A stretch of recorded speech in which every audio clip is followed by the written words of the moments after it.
Welcome to Living Chassidus. Together, let's live the Chassidus we learn.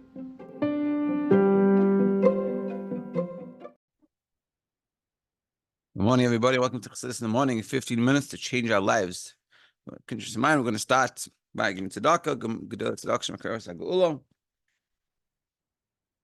and we're going to daven for. We're going to have in mind all the soldiers and all the unfortunate people that are still in captivity in Gaza. They should come home, and we should focus on Noam, Liel, Ben, Rutel. Then Mitzvah Hashem, Noam, Liel, Ben, Rutel should be good, healthy, safe, and all the soldiers, and we should finish the job once and for all. And we should never have to deal with such issues. Okay, so we're discussing in this, really, we're going to bring us into a deeper discussion. This Maimon Yud Zayin is, I think, the first Maimon so far that we've been to. It only has one parak. And really, it's leading us into a whole different discussion. It's going to lead us into the discussion of how does our parnasa come to us? Is it, like we say, on one hand, we say it's between Rosh Hashanah and Kippur is set what we're going to get for the year. But on the other hand, it says we're judged every day. And that's judgment of how much we're going to get that day. And then, on the other hand, it also says, and we're going to bring it down, that I can't remember what's his name now, but he would daven for his food. That was there in front of him. So we have to understand what does it all mean and how does it all connect. Like how does this whole parnasa thing work? But still, now we're going to continue. Before we get to that point, we're going to discuss the brachas, and also just to clarify from yesterday's story, the chassid's name was Rabbi Kusel Leflo. And if you read in the back of this green Kuntres Mayan, it has a story over there. It's very beautifully brought down, and with a lot more details, and it strengthens the point. It's beautiful. Anyway, so now we're up to that one thing. On one hand, we have to do avodah. We have to go to work. We have to do all the right things, but it's all blessings from Hashem. So let's continue discussing this. So it says, it's written in the volume, Hashem will bless you in everything that you do. So we need to understand, like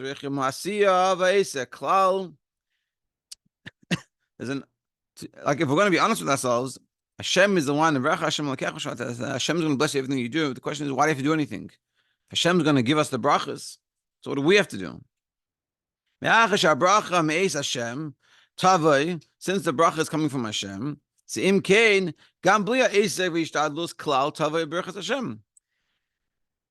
why do we need to do anything? If the bracha is coming from Hashem, Hashem is taking care of it, so Hashem's taking care of it. What will it do with me? Why do I have to do something? This is what it says, everything that I will do, that everything that you do, it means we have to do something. So is it Hashem's bracha or is it our doing? It's conflicting. On one hand, we're saying Hashem, it's Hashem's bracha. On the other hand, we're saying in everything that you do. So you have to do it, but it's Hashem's bracha. So which one is it? Is it your doing or is it Hashem's bracha? And even more, it's not understood. What it says,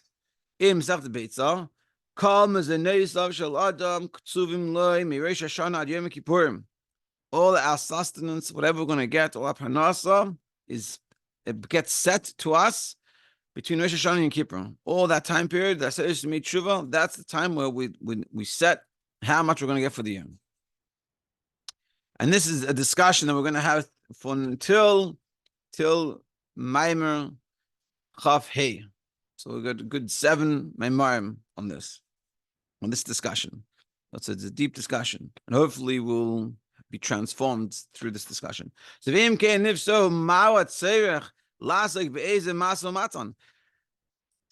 it says it's everything has been set on the Seres Mitzvah, so once the Seres Mitzvah is over, we're free to go. Why do we have to do any work anymore? Or some type of profession. Through that we'll get parnasa. Isn't it obvious? Isn't it for sure that what we're going to get from Hashem's kindness on those days, Yom Shachlei, it's going to get drawn to us. We're already saying that it's set between Rosh and Yom Kippur. It says Mitzvah, it's set to us what we're going to get for the year. So if it's already set, why do I have to do anything? Today, why do I have to go to work? My parnas is already set for the year. I'm done. So the Lama Tzarech HaEsek started with this. Why do I have to put in your knife? Why do I have to do anything? Gam Tzarech Rav must need to understand. Also, what our rabbis say in Masechet Rosh Hashanah, in contrast to what we just said, that it's on the Seres Tshuva. The 10 days of Tshuva is what's set up and also for the year. But it says in Rosh Hashanah, it says, Adam Nidim B'chol Yom, we're judged every day. So how do we put this together with what it says that our mezenes, our sustenance for the year, is set on Seres Tshuva? Is it on a Seres Tshuva, or is it every day? Which one is it? The Vadai Gam Rabbi Yosi, for sure that even Rabbi Yosi, She'emer, that he says the Adam Nidim B'chol Yom, and the person judged every day. Meida, he admits the Hadid u'Mishpat hu b'Rosh Hashanah. Even Rabbi Yosi that says it's every day we're judged, he also agrees that on Rosh Hashanah and Yom Kippur that says Tshuva we're judged as well.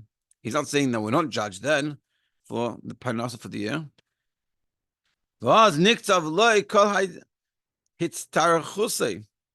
And then it's set all what we need with health or children, health and sustenance. And if so, so what's this judgment that happens every day?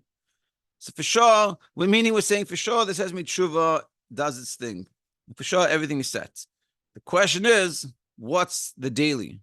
What's the daily judgment all about? How does it work? How do we tap into it? Why do we need it? What's going on over here? That's one discussion.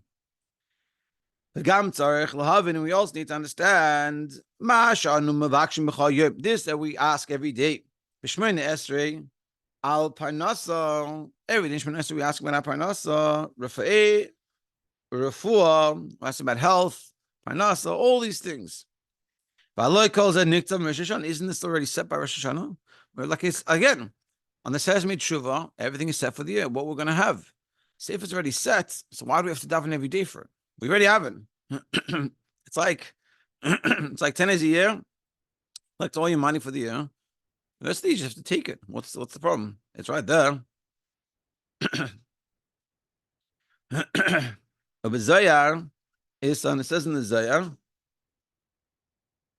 To Rav Yeva Sava Hay Mispal B'chol Yom. So it says in the Zayar, the Rav Yeva Sava, he would daven every day, before he ate, on the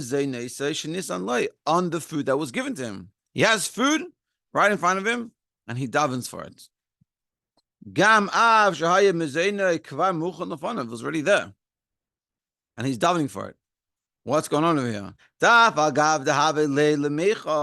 Even though he had the food, La Havi Misakin La, he wouldn't prepare it, he wouldn't get it ready to eat. Aj the Shail, until he asked Le Mi Be Malka Bitzleisa, from the king through davening. So he's davening, Hashem, please give me my food that's right in front of him. What is that? What's going on over there? What's his davening all about? And this is, and essentially you could ask, it's the closest question. How does the whole system work? Is it what was said in Rosh Hashanah and Kippur, the Sesame Tshuva, set for the year, and that's it? Do we have to daven every day? Why do we have to daven every day if it's already there? Why is this Rav Yeva Sava? Why is he davening when he has the food in front of him? What's going to happen? The food's going to magically disappear somehow? Like, what's going on with him?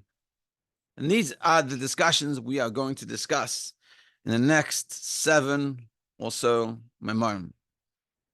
Kitzer, and now it was that whole memory. Yeah. Kitzer. Shtusei bal asakim, the shtus, the folly, the foolishness of business people, she'einam koivim itim l'Torah, they don't set time for Torah. And this is all of us in our own version, like we've said before. Where are we not doing what we should be doing when it comes to davening and learning? Now, this is not talking about a woman with kids. That's a whole different discussion, of course. Hopefully it's obvious. And that doesn't get into this picture. This picture, we're talking about people going to work and people working to make money, and what gets in the way, and that work, making money, gets in the way of them davening and learning, setting time to do those things that we need to be doing. For a woman with a kid, taking care of the kid is equivalent to davening and learning.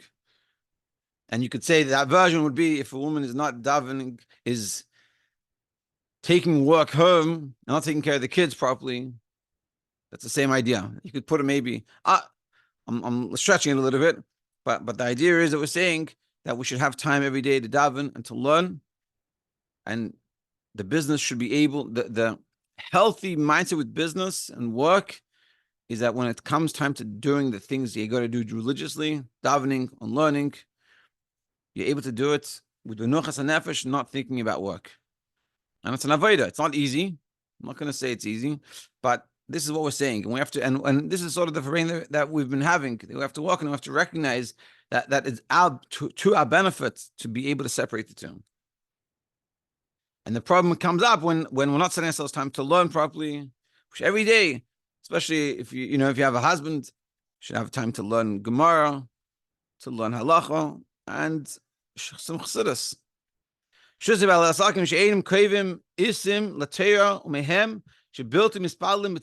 don't even daven with a minyan because they don't have time. They're busy with their work. And they forget the main thing. It's the blessing of Hashem that makes you rich. Stiras, and then we discussed right now the contradiction in the sayings. The Mezainis of Ktsuvim Rosh Hashanah, that our sustenance is set on Rosh Hashanah, together in contrast to what we're saying, Anan person is judged every day. And how do these two things come together? And that is the end of that Maimon. Now we're going to Maimon Yud Ches. I think we're going to start. We'll wait here. We'll start next week in the beginning, but it gets into a little Kabbalistic, and we're going to jump into the middle of something right now. But essentially, just to summarize, what we're saying is we have to understand these three categories. There's a Rosh Hashanah and Yom Kippur judgment. There's a daily judgment, and then there's the food and family judgment. And over the next few weeks, we're going to discuss what all this mean and what it means for ourselves. And ultimately, just to finish off from yesterday's class, we have to remind ourselves that we can do it. We should never have, if we have negative talk, this is not good. And the truth of the matter is we can daven and we can learn and we can connect. And no one should ever say to themselves, I am not good at whatever it is. It might take effort. The story of Kusel Leplon took a lot of effort. He was a bur. He was ignoramus. And he couldn't learn. And through a tad effort, no brachas. He went to the Rebbe, the Mittler Rebbe, because of the situation of having a hard time learning. And he was. You have to understand. It says he was 15 years learning already, and he saw these new young whippersnappers coming, and they know the Maimorim better than he does. And it was really bothered by it. And he sat there. He left. He kept on walking and trying to understand it. Gave up his business to his family, and it didn't work. And then he went to the Mittler Rebbe, and he told him, I tried.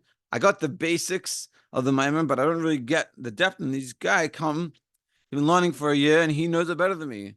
What's going on? So the Mittler Rebbe said to him, nothing gets in the way of your will.